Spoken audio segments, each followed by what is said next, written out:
The morning the millionaire's son was born was supposed to be the happiest day of his life. The private hospital room was filled with soft light, expensive flowers, and silent prayers. The father stood beside his wife holding her hand, believing that money had already secured his child's future. He had built companies from nothing, controlled markets, and bent impossible situations to his will. This was supposed to be another victory. The baby arrived quietly, smaller than expected, wrapped in white cloth. The nurses smiled politely, but avoided eye contact. The father noticed it immediately. His heart tightened even before a word was spoken. The doctor examined the child longer than usual, shining lights gently into the baby's eyes. The baby did not react, did not blink, did not follow the movement. At first, the father told himself it was nothing. Newborns were fragile. Maybe the lights were too bright. Maybe the baby was tired. He waited for reassurance, but instead, the room grew heavy. The doctor finally spoke in a calm but careful voice, explaining that the child showed no response to light. More tests would be needed, but the signs were not good. Days turned into weeks of examinations, scans, and whispered conversations behind closed doors. The best specialists were flown in from different countries. Each one confirmed the same truth in different words. The child was blind from birth. The damage was deep, permanent, and beyond medical repair. No surgery, no treatment, no amount of money could change it. For the first time in his life, the millionaire felt powerless. He offered to fund research, to build new labs, to pay any price. But the answers did not change. The condition was rare and irreversible. Science had reached its limit, and his son would never see the world. When he returned home with the baby, the mansion felt different. The wide windows, the art on the walls, and the perfect garden outside suddenly felt meaningless. The child lay quietly in a custom-made crib, unaware of the storm of emotion surrounding him. The father watched him sleep, tiny fingers curled, face peaceful, and wondered how a child so innocent could be given such a heavy fate. The family decided to keep the truth private.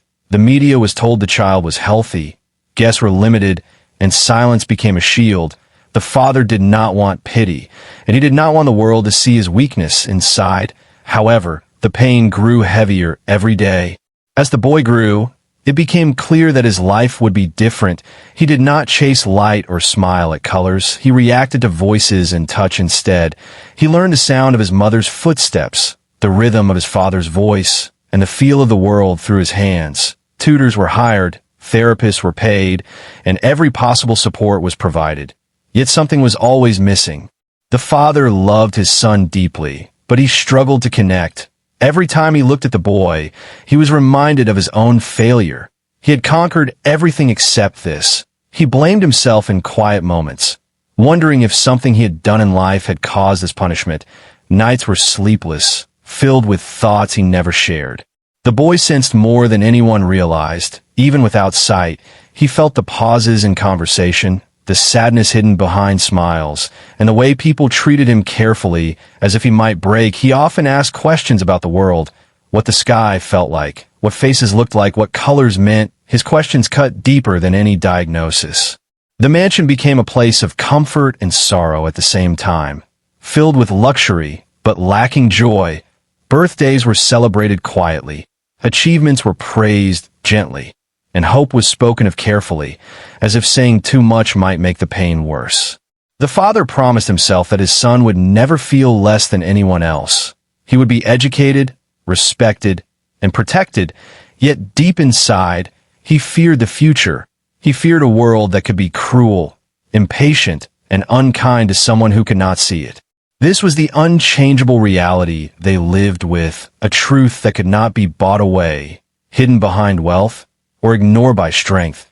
The millionaire had everything except the one thing he wanted most for his child, and the boy lived in darkness, unaware that his life was about to cross paths with someone who would challenge everything they believed was impossible. As the years passed, the blind boy grew into a quiet child who listened more than he spoke. He learned the world through sound, touch, and patience. While other children ran toward bright toys and colorful screens, he followed voices, footsteps, and music. His fingers explored textures with careful curiosity. Every surface told him a story his eyes never could. Inside the mansion, Everything was designed to protect him. Furniture stayed in the same place, sharp corners were softened, and staff were trained to move gently and speak clearly. The house was large, but his world was small, measured in steps from his bedroom to the piano room, from the garden path to the dining table. He memorized distances the way other children memorize colors. The millionaire father made sure his son lacked nothing. The best teachers were hired, specialists visited weekly, and technology filled the house. Talking books, sound-based learning tools, and voice assistants became part of daily life. Yet no invention could give the boy what he wanted most, a simple answer to a question he asked often. What does the world look like? Sometimes, late at night, the boy would sit beside the window, feeling the cool air on his face, listening to the distant sounds of traffic and life beyond the gates. He imagined the city as a place made of voices and wind. He wondered how people knew where to go without counting steps, how they recognized faces without touching them. The father watched these moments from a distance, his heart heavy. He admired his son's strength, but guilt followed him everywhere. He blamed the universe, fate, and himself. He attended business meetings with confidence, but returned home carrying a quiet sadness that no one dared to mention. At school, the boy was taught privately. The father feared the outside world would be cruel. Classmates might stare, pity, or tease, so learning happened within safe walls. The tutors were kind, but they came and went, leaving the boy longing for real friendship, someone who spoke to him without careful pauses or forced cheer. One day, during a rare visit to a public charity event, the boy experienced something new. The noise was louder, the air fuller, filled with unfamiliar voices. He held his father's hand tightly. Sensing the nervous tension, people whispered as they passed. Some spoke softly, others too loudly, as if volume could replace understanding. That night, back home, the boy surprised his father with a question that changed everything. He asked why people talked differently to him, why their voices carried fear or sadness. The father struggled for words. Realizing his son understood more than he ever admitted, he promised honesty, telling him the world sometimes treated difference with confusion. The boy was silent for a long moment, then said something simple but powerful. He said he did not want people to feel sorry for him. He wanted to be brave enough to face the world, even if he could not see it. Those words stayed with the father long after the conversation ended. From that day, the boy began pushing small boundaries. He asked to walk alone in the garden, to pour his own water, to explore rooms without guidance. Every step felt like a victory, every stumble a lesson. The staff worried, but the father allowed it, realizing protection could also become a prison. Still, loneliness followed the boy like a shadow. Birthdays came and went, gifts were plenty, but laughter was rare. He listened to other children playing outside the gates, wondering what it felt like to be chosen as a friend, not cared for out of duty, but loved naturally. In a small part of the city far from the mansion, another life was unfolding. A poor girl was growing up learning lessons of survival, kindness, and sacrifice, though the boy did not know it yet. Their paths were moving closer with each passing day. The blind boy's life was filled with discipline, comfort, and unanswered questions. He had learned to accept darkness as normal. Yet deep inside, a quiet hope lived, not a hope for miracles, but for connection, for understanding, for someone who would see him without using their eyes, someone who would change his life in ways no one could predict. Far from the tall gates and quiet halls of the mansion, the poor girl's life followed a very different rhythm. She woke each morning before the sun, not because she wanted to, but because life demanded it. Her small home stood in a crowded neighborhood where walls were thin, streets were loud, and privacy was a luxury no one expected.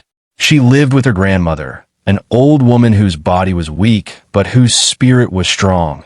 The girl had lost her parents years ago, and since then, her world had become a lesson in endurance. She learned early that hunger was not an enemy to fear, but a companion to manage. She learned how to stretch a little food into 2 meals, how to smile even when her stomach hurt, and how to keep hope alive when everything around her said to give up. Despite the hardship, the girl was different. People noticed it in the way she spoke, the way she listened, and the way she treated others. She did not complain about her life. and she did not envy the rich neighborhood she passed while working odd jobs. Instead, she carried herself with quiet dignity, as if she believed her life had meaning beyond what could be seen. There was one thing she guarded more carefully than anything else: a small object wrapped in cloth, tied with a thin string. She kept it hidden inside her bag, close to her heart. Her grandmother had given it to her long ago, on a night filled with tears and whispered prayers. She had told the girl that this object was not valuable because of money, but because of what it represented: faith, sacrifice, and a promise that life could change when least expected. The girl never spoke about it to anyone, not even her closest friends. When times were hardest, when bills piled up and food ran low, she was tempted to sell it, but something always stopped her, a voice inside reminding her of her grandmother's words: "This is not meant for survival. It is meant for purpose." Each day, the girl worked wherever she could, helping in small shops, cleaning houses, delivering groceries. She saw many faces, some kind, some cold, some filled with pride, others with quiet pain. She noticed things most people ignored: the way loneliness sat on a person's shoulders, the way sadness changed the sound of footsteps. Her life had taught her to see with more than her eyes. One afternoon, while helping a local charity kitchen, she met a man who was struggling to walk. Others passed him without stopping, but the girl held his arm, guided him gently, and listened as he spoke about losing his job and his family. She did not offer solutions she did not have. She offered presence, something rare and powerful. The man thanked her with tears in his voice, telling her she had given him something money never had: dignity. That moment stayed with her. It reminded her why she kept going, why she believed that even small actions mattered. She did not know it yet, but this belief was shaping her path towards something far greater. At night, the girl returned home tired, her hands sore, her feet aching, yet her heart remained steady. She sat beside her grandmother, listening to old stories about life, loss, and unexpected turns of fate. Her grandmother often spoke about how some people were born into darkness not as punishment, but as preparation. Those words stayed with the girl, even though she did not fully understand them. Sometimes she took out the mysterious object and held it quietly, feeling its weight, remembering the promise tied to it. She wondered when the right moment would come, or if it ever would. She did not expect miracles. She only believed that life had connections beyond logic. In another part of the city, a blind boy sat in a mansion surrounded by wealth and silence, unaware that a girl with nothing but courage and faith was walking through hardship, carrying something that would one day change his world. The distance between them was measured not in miles, but in lives lived differently. Yet fate was slowly pulling their paths together, preparing both of them for a meeting that would test belief, challenge fear, and bring the unthinkable closer with every passing step. The day their paths crossed did not feel special at first. It began like any other ordinary afternoon. The city moved loudly with traffic, voices, and rushing footsteps. The poor girl had been sent to deliver groceries to a large charity center on the other side of town, a place she rarely visited, while at the same time, the millionaire had agreed to bring his blind son there for a public donation event, hoping it would teach the boy something about the world beyond the mansion. The charity center was crowded, filled with volunteers, donors, and families in need. The air carried many sounds at once: laughter, crying children, announcements over a speaker, and footsteps echoing on the floor. The blind boy stood close to his father, holding his arm, trying to understand the space through sound alone. He felt overwhelmed but curious. This place felt alive in a way his quiet home never did. The girl entered through the side door, balancing heavy bags in her arms. Her clothes were simple, worn but clean.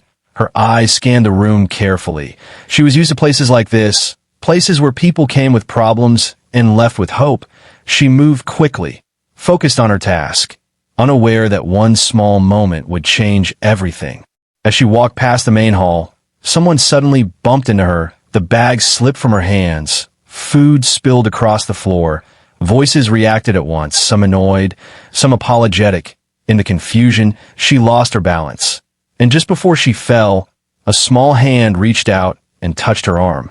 The blind boy had stepped forward instinctively, reacting to the sound of the crash and her sudden gasp. He could not see her, but he felt her presence. The girl froze for a moment, surprised, then steadied herself. She thanked him softly, her voice calm and sincere. Something in her tone caught his attention. It was different, not rushed, not filled with pity, just normal. She asked if he was okay, not noticing his eyes at first. When she realized he was blind, she did not change the way she spoke, and that alone made the moment unusual.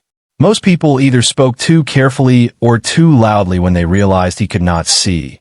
But she did neither. She spoke to him as she would to anyone else, asking his name, telling him her own. The boy smiled, feeling at ease, something rare for him, among strangers.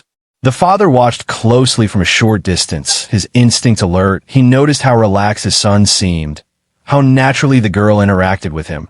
There was no fear, no forced kindness, just simple conversation. He felt curious, but cautious. Wealth had taught him to be careful with intentions. The girl helped gather the fallen groceries. The boy knelt beside her, feeling the items with his hands. She described them without thinking: apples, bread, rice. Her words painted pictures for him. And he listened carefully, imagining shapes and textures. For the first time, someone was describing the world to him without being asked. They talked for several minutes about small things, the noise of the place, the smell of food, the way the floor felt under their hands. The boy laughed softly when she joked about how heavy the bags were. The sound surprised even his father, who rarely heard his son laugh around strangers. Soon, a volunteer called the girl away, reminding her of her work. She stood up, brushed her hands, and before leaving, she told the boy she hoped he enjoyed the day. Her voice carried no sadness, only warmth. The boy asked if he would see her again, then paused, realizing his words. She smiled and said maybe, in a way that felt like a promise. As she walked away, the boy felt an unexpected emptiness, as if something important had passed by too quickly. The father approached him and asked about the girl. The boy said she talked to him like he was normal. That simple sentence struck the father deeply. Across the hall, the girl glanced back once. She did not know why, but something about the boy stayed with her. His calm curiosity, his quiet strength, and the way he listened made her feel that their meeting was not an accident. Neither of them knew it yet, but this brief encounter had planted a seed, a connection formed not by sight or status, but by understanding, and fate, having finally brought them together, was no longer willing to let them walk separate paths. After that day, the blind boy could not stop thinking about the girl. Her voice stayed with him, not loud or careful, but honest. For the first time in a long while, he felt a connection that did not come from duty or sympathy. Days passed, yet the memory remained clear in his mind, clearer than anything he had ever imagined. He began asking his father questions about her. Not directly at first, but through small comments. He mentioned the charity center, the smell of food, the sound of her laugh. The father listened quietly, surprised by the change in his son. There was a lightness in his voice that had been missing for years. By coincidence or fate, the girl returned to the same charity center a week later, this time to help distribute supplies. She did not expect to see the boy again, yet when she heard his voice across the room, calm and curious, her heart skipped. She turned toward the sound and smiled without thinking. The boy recognized her footsteps immediately. He smiled too, calling out her name carefully, as if afraid it might disappear. She walked over, greeting him like an old friend, not a stranger from a single meeting. The father stood nearby, watching the moment with quiet attention. They talked again, longer this time, about simple things, about work, about sounds they liked, about small dreams. The girl spoke about her grandmother, about learning strength from hardship. The boy listened deeply, absorbing every word. He felt like he was learning about a world far away from his own. At one point, the girl hesitated. Her hand moved toward her bag, then stopped. She looked thoughtful, as if fighting an inner struggle. The boy sensed the pause and asked if something was wrong. She smiled softly and said some things were hard to explain, but not impossible. Later that afternoon, when the crowd thinned, the girl asked if they could talk privately for a moment. The father stiffened at first, but the boy gently squeezed his hand, asking him to trust. After a long pause, the father agreed but stayed close enough to hear. The girl reached into her bag slowly and pulled out a small cloth bundle, wrapped carefully and tied with a thin string. Her hands trembled slightly as she held it. She explained that this object had been with her for many years, given to her by her grandmother, who believed deeply in faith and unseen possibilities. She said the object itself was simple, not magical, not expensive, but meaningful. It carried a story of hope, of a promise that sometimes healing came in ways people did not expect. She had been told to protect it until the right moment came, even if that moment never arrived. The father frowned, his expression guarded. He had heard many stories before, many people claiming hope, miracles, and answers. Most had ended in disappointment. He was ready to stop the conversation, but the boy raised his hand gently, asking her to continue. The girl untied the string and opened the cloth. Inside was a small, smooth item worn by time. She explained its origin, how it had once helped someone regain something they had lost. Not instantly, not dramatically, but slowly and truly. She did not promise sight. She did not claim certainty. She only said she believed it could help awaken something inside him. Silence filled the space. The father's mind raced with doubt and fear. He did not want false hope to hurt his son again. His voice tightened as he asked why she was sharing this now. The girl met his gaze without fear. She said, "Because your son listens, and because sometimes belief begins where logic ends." The boy reached out, asking if he could touch it. The girl placed the object gently in his palm. He felt its texture, its warmth. Something about it made his chest feel tight, not painful, but emotional, like a door slightly opening. He did not say it would work. He did not ask for miracles. He simply said he felt something different, and that was enough for him to want to try. The father looked at his son, seeing determination instead of hope, courage instead of desperation.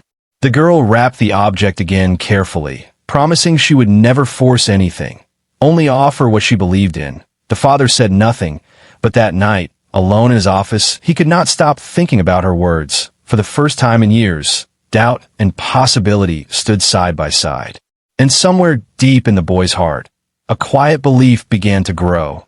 Not that he would see, but that his life was about to change in a way none of them were ready for. The days that followed the girl's visit were filled with tension, hope, and doubt. The blind boy could not stop thinking about the small object she had given him. He held it close whenever he was alone, feeling its smooth surface and imagining what it might mean. It became more than just a bundle of cloth and time-worn material. It became a symbol of something greater, a chance that life could surprise him when he least expected. The father, however, could not accept it so easily. He had spent years protecting his son from disappointment. He had hired the best doctors, built the safest home, and controlled every aspect of the boy's life. Yet here was a stranger, a poor girl from across the city, claiming she had something that could change everything. He struggled to trust her, to believe, and most of all, to let hope enter his carefully controlled world. For several days, the millionaire argued with himself, pacing his office, calling specialists, reviewing research, and searching for anything that could explain or dismiss the girl's claim. None of the experts gave him reassurance. They all confirmed what he had known from the start. The boy's blindness was permanent, science could not intervene, and the girl's story had no medical basis. But the boy was different. He approached his father one evening, sitting beside him quietly, and said, "I want to try." The words were simple, but filled with courage. He did not ask for promises. He did not ask for guarantees. He only asked for the chance. His calm voice carried a determination the father could not ignore. The father hesitated. Fear and protectiveness clashed with the love he felt. He imagined disappointment, ridicule, and heartbreak. Yet he also saw the boy's eyes, bright despite the darkness he lived in, a spark of life that had never faded. And for the first time, he considered that some risks were worth taking, even if logic refused to agree. After long discussions, he allowed the girl to return to the mansion, under careful observation. The day she arrived, the atmosphere was charged with tension. Every staff member seemed aware that something unusual was happening. The boy waited patiently in his room, hands steady, breathing calm, while the father stayed close, watching every interaction with careful eyes. The girl entered carrying the small bundle, her presence calm and unassuming. She greeted the boy warmly, without hesitation, and spoke to him as she always had, not as someone broken, not as someone needing pity, but as someone capable. Her confidence and faith filled the room in a way that no wealth or luxury ever could. The father watched silently as the girl explained again what the object represented, how it had been protected for years, and how she believed it could awaken something inside the boy. She did not claim miracles.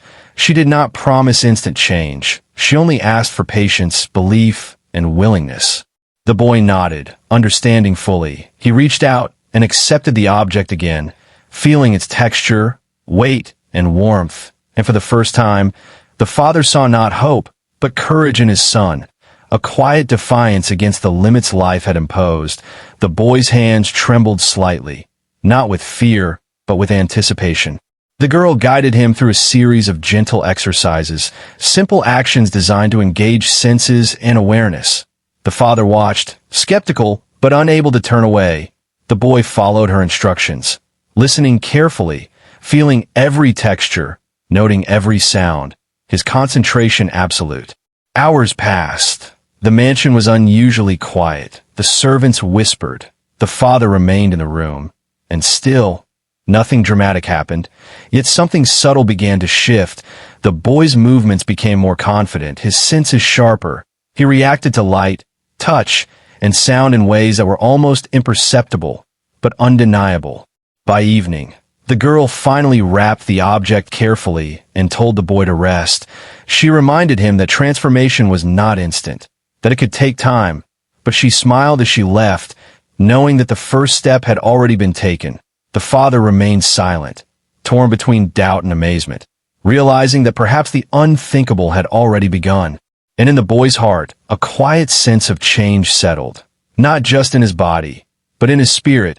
He had stepped towards something impossible, guided by faith, courage, and the mysterious gift of someone who believed when no one else would. The mansion was unusually quiet the next morning, the usual hum of activity replaced by a tense anticipation. The boy woke early. Holding the small object the girl had left him, he could feel its weight, its texture, and in a way, its promise. He did not know exactly what would happen today, only that something was about to change, and a part of him trembled with both excitement and fear. His father watched from a distance, pacing the polished floors, unwilling to sit still, unwilling to allow himself to hope too much. He had spent years preparing for disappointment, for moments like this, and yet, for the first time, he realized that hope could be a dangerous companion, powerful enough to challenge even his careful control. The girl arrived quietly, her expression calm but focused. She carried nothing but her bag, her presence filling the room with a strange mixture of warmth and authority. The boy greeted her without hesitation, his fingers brushing against hers, a silent acknowledgement that they were ready, together, to attempt something no one else had dared to try. She guided him to the sunlit room at the end of the mansion, where the curtains were drawn just enough to let light filter softly across the floor. She asked him to close his eyes and breathe, to feel the space around him, to listen carefully to the sound of his own heartbeat, the wind brushing against the windows, the faint hum of the city outside. Hours passed in careful instruction, subtle exercises designed to awaken senses beyond sight, to create connections the boy had never noticed before. She asked him to imagine colors, to describe the sounds as though they had texture, to reach for objects and feel their presence without fear, and slowly, with patience, she guided him through moments that felt impossible. At one point, the boy paused, fingers hovering in the air, feeling a warmth that seemed different, a vibration that resonated through his chest. He opened his mouth to speak, but no words came, only a quiet gasp of realization. He could sense something changing, a new awareness forming in the darkness he had always known. The father, standing silently nearby, watched as subtle shifts occurred, a slight tilt of the boy's head, a smile breaking across his face, fingers brushing the light in the room as though recognizing shapes and patterns for the very first time. He could not explain it, could not measure it, yet he knew without doubt that something extraordinary was happening. The girl smiled softly, encouraging but not overbearing. She allowed the moment to breathe, letting the boy experience it fully. She did not rush. She did not speak unnecessarily. She only guided, whispered, and waited, knowing that true transformation could not be forced, only awakened from within. Minutes stretched into hours, yet no one cared about time. The mansion itself seemed to hold its breath. Even the staff watched silently from afar, sensing the significance of what was unfolding. The boy's senses seemed sharper, more connected. Every sound and touch now carried meaning, a recognition that had never existed before. Finally, the girl placed the object in his hands again, telling him to hold it close, to feel it not just with his fingers, but with his heart.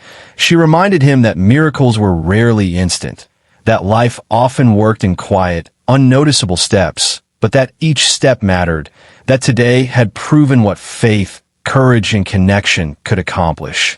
The father approached slowly, kneeling beside his son, placing a hand on his shoulder, feeling the boy's heartbeat, his fingers trembling slightly, and for the first time, he allowed himself to whisper words he had not spoken in years, words of pride, love, and disbelief, realizing that the unthinkable had begun, and that wealth alone could never have created this moment.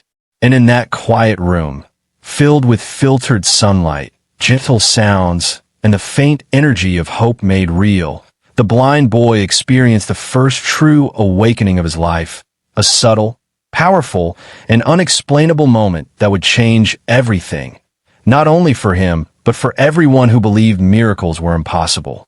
Months passed after that extraordinary day, yet the mansion still carried a quiet energy, a sense that life had shifted in a way no one could ignore. The boy's world had changed subtly but profoundly. He moved with more confidence, his senses more attuned to light, texture, and sound. Even though he still could not see fully, he felt the presence of life in ways he never had before. The father, once consumed by fear and doubt, now washed with a mixture of awe and humility. He realized that no amount of money, power, or control could have created this change. He had learned the most valuable lesson of his life. True miracles are not bought. They are nurtured, earned, and often delivered by the most unexpected people. The girl, whose life had been defined by hardship, had unknowingly become the bridge between two worlds. Her courage, faith, and the mysterious object she carried had sparked a transformation that went beyond vision. It had opened the boy's heart to possibility, teaching him that hope can exist even in darkness, and that connection, not wealth, is the most powerful force in life. In the days that followed, the boy and the girl met often, their bond growing stronger with each encounter. They explored the mansion together, walking through gardens, listening to music, feeling textures, and imagining the world in ways most people take for granted. Laughter filled rooms that had long been silent, and joy replaced a quiet sorrow that had lingered for years. The father observed quietly, sometimes joining in, sometimes simply watching from a distance. He noticed the subtle changes in his son, the way he spoke with confidence, the way he listened without fear, the way he approached the world with curiosity instead of hesitation. It was not just sight that was awakening, but spirit, resilience, and courage. Word of the boy's progress spread quietly among close friends and family. Yet no one could fully explain what had happened. Doctors remained baffled, scientists intrigued, but none could measure or predict the transformation. It was proof that some things in life exist beyond logic, a reminder that miracles do not always arrive in ways we expect, and that human connection is stronger than circumstance. The girl's life also began to change, though subtly. She gained respect, opportunity, and the satisfaction of knowing she had made a difference. Her courage, once a quiet force, now shone brightly. Her humble beginnings no longer defined her, and she learned that helping others could bring more reward than she had ever imagined, a reward measured not in wealth, but in gratitude, trust, and impact. On one golden afternoon, the boy stood in the garden, sunlight brushing against his face, the girl beside him, his father nearby, and he realized something extraordinary. He could sense the world in ways he never had. He could see through touch, sound, and presence. And for the first time, he felt the universe as a place full of possibility, not limitation. The impossible had begun to make sense. The millionaire, holding back tears, realized that wealth was meaningless without love, courage, and trust. He had chased success his entire life, but had taken a poor girl's faith and the boy's courage to teach him that true richness comes from connection, from belief, and from allowing the unthinkable to happen. And so, life in a mansion was forever changed. The blind boy who once lived in quiet darkness now experienced the world with a depth beyond sight. The girl who carried only courage and a mysterious object had transformed more than one life. And the father had learned that some lessons, no matter how impossible they seem, are the most valuable treasures of all. From that day forward, the mansion no longer felt empty. Laughter filled the halls, hope floated through every room, and a story of faith, courage, and the unthinkable lived in every heartbeat, reminding everyone who heard it that miracles are real, that kindness can change destinies, and that the impossible is sometimes just the beginning.